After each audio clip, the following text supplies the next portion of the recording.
इमरान खान हुकूमत बचाओ मुहिम पर अपोजिशन की अदम एतमाद तहरीक के बाद वजीर आजम का दौरा कराची। इमरान खान आज MQM पाकिस्तान के आरजी मरकज बहादुराबाद जाएंगे। PTI के अरकान सिंध असम्बली से भी बात होगी।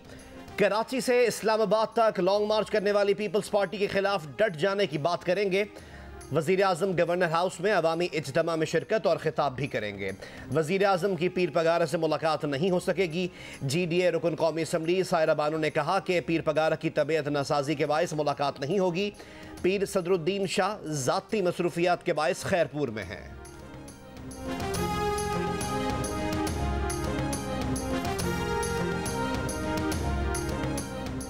वज़ीर आज़म कराची जा रहे हैं, इसका मतलब है उन्हें MQM की हिमायत हासिल नहीं। नून लीग के सीनियर रहनुमा शाहिद खाकान अब्बासी की प्रोग्राम आज शाहजेब खानजादा के साथ में गुफ्तगू। कहा हुकूमती अरकान अपोजिशन के साथ हैं। इत्तेहादियों ने अभी फैसला नहीं किया लेकिन राब्ते जारी हैं। तरीन और अलीम खान ग्रुप से राब्ता नहीं हुआ लेकिन होना चाहिए।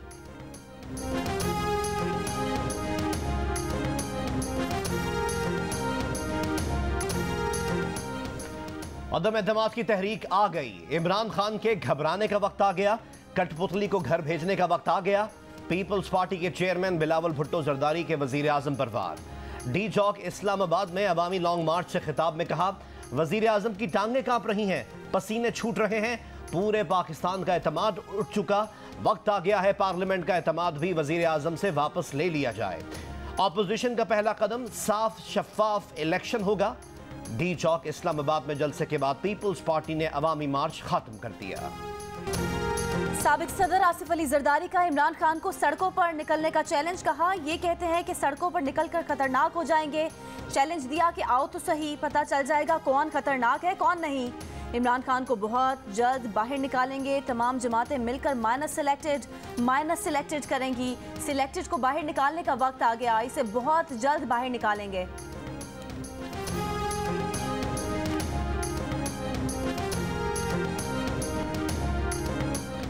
अपोजिशन ने कौमी असम्बली में वजीर आजम के खिलाफ तहरीक अदम एतमाद जमा करवा दी।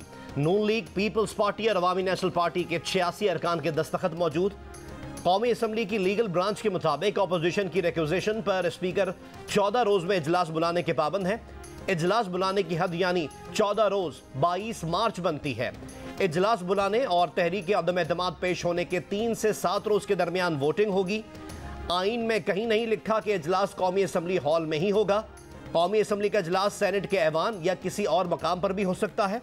अपोजिशन का तलब करदा इजलास बुलाने या मुलतवी करने का इख्तियार स्पीकर कौमी असम्बली का है।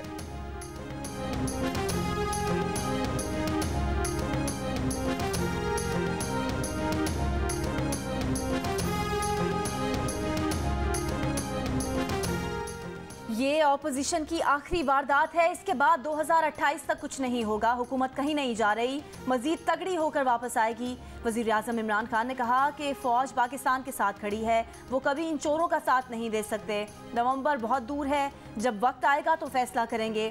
अपोजिशन के पीछे एक हाथ नहीं कई बैरूनी हाथ हैं। बोले उस्मान बुज़दार, सिर्फ उन्हें बुरा लगता है जो खुद वज़ारत आला के उम्मीदवार हैं।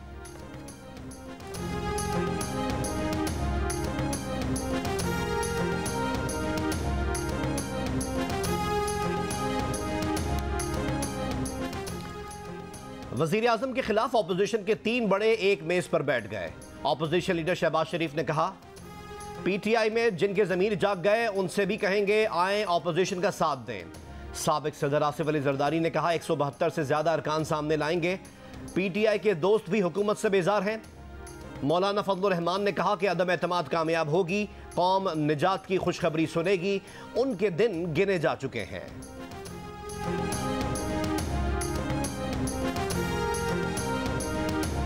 पंजाब में तहरीक इंसाफ का देरीना नाराज ग्रुप भी मुतहरिक। पंजाब असम्बली के 14 अरकान पर मुश्तमिल ग्रुप ने आज लाहौर में इजलास तलब कर लिया।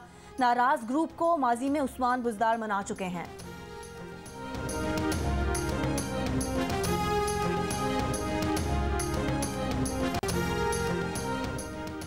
वजीर आला पंजाब सरदार उस्मान बुज़दार का इस्तीफा। वजीर आज़म इमरान खान का कबूल करने से इनकार। कहा उस्मान बुज़दार काम जारी रखें। वजीर आला पंजाब ने वजीर आजम से कहा था कि उनके इस्तीफे से मसला हल होता है तो वो परवेज इलाही के हक में मनसब छोड़ने को तैयार हैं, बस अलीम खान को वजीर आला ना बनाया जाए। वजीर आजम ने जवाब दिया, वजीर आला आप ही रहेंगे, जिन्हें यह फैसला कबूल नहीं वो अपना फैसला कर लें। उस्मान बुज़दार की इस्लामाबाद में अरकान कौमी असम्बली से भी मुलाकात, कई अरकान ने वजीर आजम और वजीर आला पंजाब की क़यादत पर एतमाद का इजहार किया।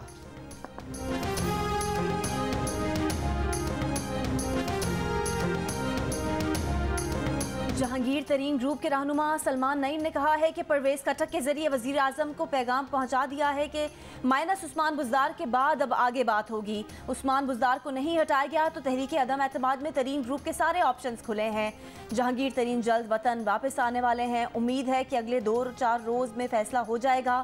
प्रोग्राम आज शाहजेब खानजादा के साथ में बात करते हुए कहा कि परवेज इलाही में ऐसी क्या खास बात है कि 40 नशिस्तों वालों को छोड़कर उन्हें वजीर आला बनाया जाए। फैसला तय पा गया तो वो कबूल नहीं करेंगे, अब इस तरह नहीं चलेगा।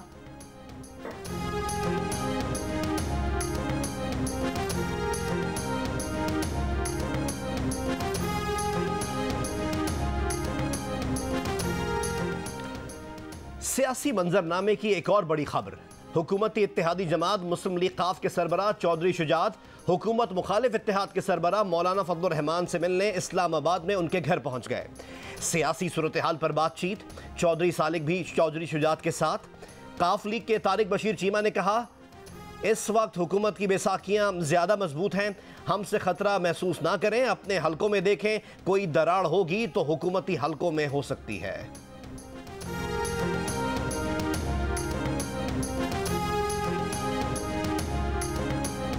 Chairman Peoples Party Bilawal Bhutto Zardari का कहना है कि इमरान खान का गैर मुल्की साजिश का बयान उनकी मायूस जहनियत का मजहर है। उनके पास अपनी नाअहली के जवाब में करने को कोई बात नहीं बची। जियो न्यूज़ के प्रोग्राम कैपिटल टॉक के मेज़बान हामिद मीर को खुसूसी इंटरव्यू देते हुए उन्होंने कहा कि इमरान खान बहाने ढूंढ रहे हैं, गैर जमहूरी शख्स से जमहूरी इंतकाम लेंगे। मुस्लिम लीग नून के रहनुमा एहसन इकबाल ने कहा कि वज़ीर आज़म ने इल्ज़ाम लगाया है कि ऑपोजिशन की तहरीके अदम एतमाद के पीछे बैरूनी हाथ है। वज़ीर आज़म पर लाजिम हो गया है कि वो बताएं कि कौन से बैरूनी हाथ हैं।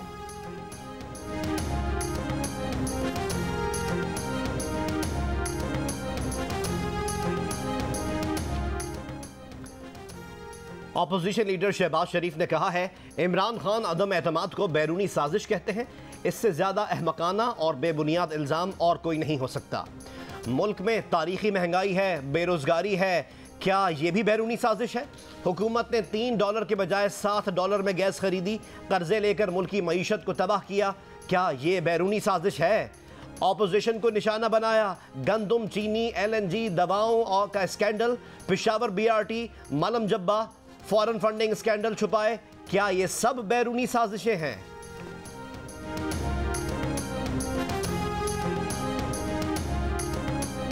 मुस्लिम लीग नून के रहनुमा एहसन इकबाल ने कहा कि इमरान खान स्पीकर को कहें कि कौमी असम्बली का इजलास बुला लें, दूध का दूध और पानी का पानी हो जाएगा।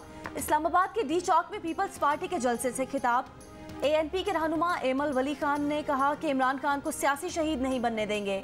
एमल वली ने वजीर आजम बिलावल के नारे लगवा दिए।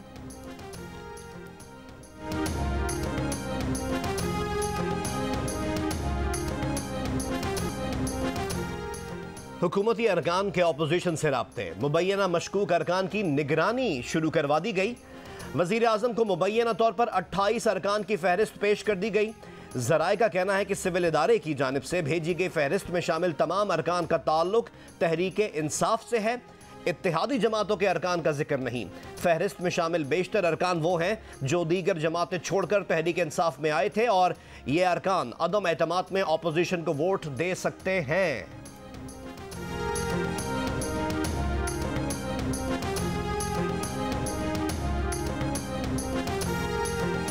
फैसल वाजा की खाली सेनेट नशिस्त पर इंतखाब आज होगा। तहरीक इंसाफ का सेनेट इंतखाब के बायकॉट का फैसला, इत्तेहादियों से सेनेट इंतखाब में हिस्सा ना लेने की सिफारिश। आगा अरसलान सेनेट की नशिस्त पर तहरीक इंसाफ के उम्मीदवार थे। दोहरी शहरियत के बायस फैसल वाजा को नाअहल करार देने पर नशिस्त खाली हुई थी। MQM पाकिस्तान का सेनेट इलेक्शन में हिस्सा ना लेने का फैसला।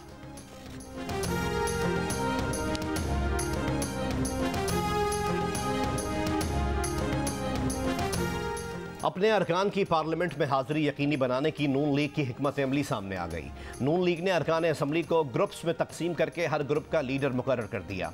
व्हाट्सएप ग्रुप्स भी बना लिए गए। अरकान को हिदायत की गई है कि लॉजेस में अपने घरों तक महदूद रहें। अगर किसी रुकन को खदशा हो कि कोई हुकूमती इदारा उसे किसी मुकदमे में गिरफ्तार कर सकता है तो वो अपने लीडर को आगाह करे। ऐसे रुकन को अंसारुल इस्लाम की सिक्योरिटी फराहम की जाएगी। ग्रुप लीडर को भी अपने अरकान पर नजर रखने की हिदायत। मुश्तबा रुकन पर एक से जायद अरकान नजर रखेंगे।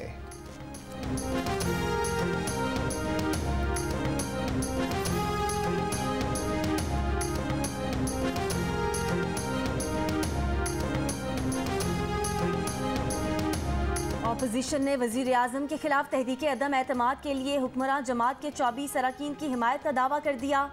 कौमी असम्बली में तहरीक इंसाफ और इत्तेहादियों की तादाद 179, अपोजिशन को 162 अरकान का साथ हासिल।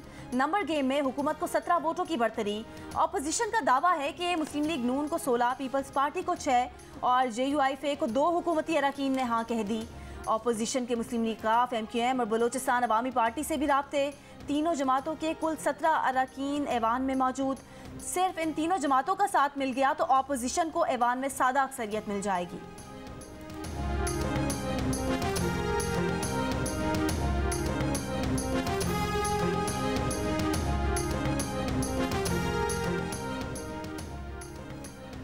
वज़ीर आला बलोचिस्तान मीर अब्दुल कुद्दूस बजंजो के खिलाफ तहरीक अदम एतमाद लाने के लिए BAP के नाराज अरकान की मुशावरत। PTI के नाराज अरकान से राब्ता। दीगर सियासी जमातों से भी राब्ता किया जाएगा। जाम कमाल का कहना है हुकूमत बलोचिस्तान इसी तरह रही तो तहरीक लाएंगे। सरदार यार मोहम्मद रिंद ने कहा कि अरबों रुपए देकर वज़ीर आला बनने के बयान पर वो कायम है। तहकीकात के लिए कमीशन बनाया जाए।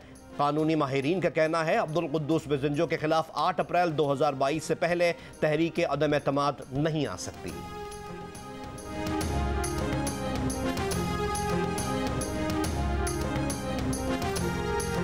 PIA की खुसूसी परवाज पोलैंड से पाकिस्तानियों को लेकर इस्लामाबाद पहुंच गई। तर्जुमान के मुताबिक PK 7788 तलबा समेत 232 मुसाफिरों को लेकर इस्लामाबाद पहुंची। बोइंग 777 तैयारा यूक्रेन में फंसे पाकिस्तानियों को लेने लाहौर से पोलैंड के दारुल हुकूमत वारसा पहुंचा। तलबा ने बताया कि यूक्रेन में पाकिस्तानी सिफारत खाने ने कोई मदद नहीं की, गुमराह किया। अपनी मदद आप के तहत पोलैंड पहुंचे। पोलैंड में पाकिस्तानी हुकाम ने मदद की।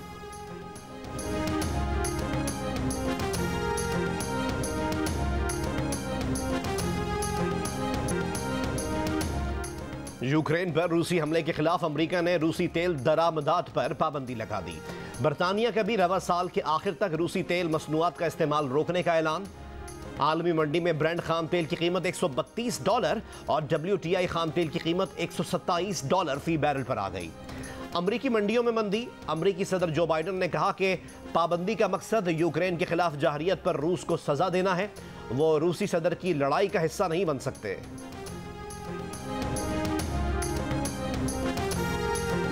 कोरोना के मुस्बत केसेस की शरह 2% पर आ गई। 24 घंटे के दौरान कोरोना के 36,569 टेस्ट किए गए। 758 अफराद में कोरोना वायरस की तस्दीक।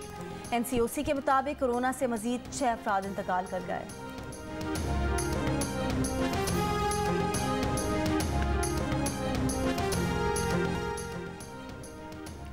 मलका बरतानिया के मुहाफिज दस्ते में शामिल एहलकार रूस से लड़ने यूक्रेन चला गया। 19 बरस का एहलकार विंडसर बैरक्स में तैनात था। मलका बरतानिया के दस्ते में शामिल एहलकार वालिदैन के नाम पर्ची छोड़कर यूक्रेन रवाना हुआ। बरतानवी मीडिया के मुताबिक मलका एलिज़ाबेथ का मुहाफिज गिरफ्तार कर लिया गया तो रूस जंग में बरतानिया को शरीक करार देगा। बरतानिया के रुकने पार्लियामेंट का बेटा भी रूस से लड़ने यूक्रेन जा चुका। 30 बरस का बेन ग्रांड रॉयल मरीन्स में 5 बरस तक कमांडो रह चुका है।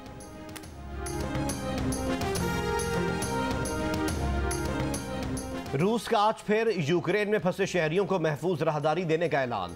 पाकिस्तानी वक्त के मुताबिक दोपहर 12 बजे से यूक्रेन में फंसे शहरियों को इनखला की इजाज़त होगी। अक़वाम मुत्तहिदा के मुताबिक रूस के हमले से अब तक 20 लाख से ज़ायद अफराद यूक्रेन छोड़कर जा चुके हैं। यूक्रेन में फंसे अफराद की खुसूसी ट्रेनों से पोलैंड आमद।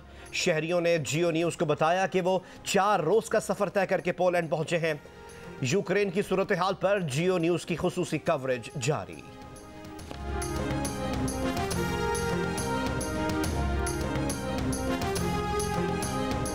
from Kharkiv and I traveled for day. ये जनूबी पोलैंड का शहर ओलकोस है और उसका मेन स्टेशन है। आप जो मेरे पस मंजर में देख रहे हैं, ये ट्रेन आई है खरकीव से और इसने 4 दिन का सफर तय किया। पाकिस्तान और ऑस्ट्रेलिया के दरमियान रावलपिंडी टेस्ट हार जीत के फैसले के बगैर खत्म हो गया। पाकिस्तान ने दूसरी इनिंग्स में बगैर किसी नुकसान के 252 रन बनाए।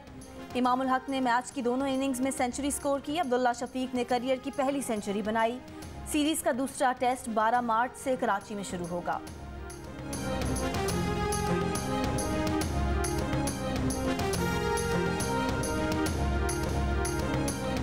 लोक गुलकार उस्ताद पठाने खान की आवाज का सहर आज भी बरकरार। पठाने खान को मद्दाहों से बिछड़े 22 बरस बीत गए। पागल समझती हो मुझे क्या कि जो बोलोगी उस पर मैं यकीन कर लूंगा। उसे ये याद रहेगा कि उमैर को हरा तो वो सकती है लेकिन गिरा नहीं सकती। और दुखी फातिमा की मोहब्बत का अंजाम क्या होगा, देखिए 7 स्काई एंटरटेनमेंट की पेशकश ड्रामा सीरियल फासिक की आखिरी किस्त आज रात 9 बजे सिर्फ जियो पर।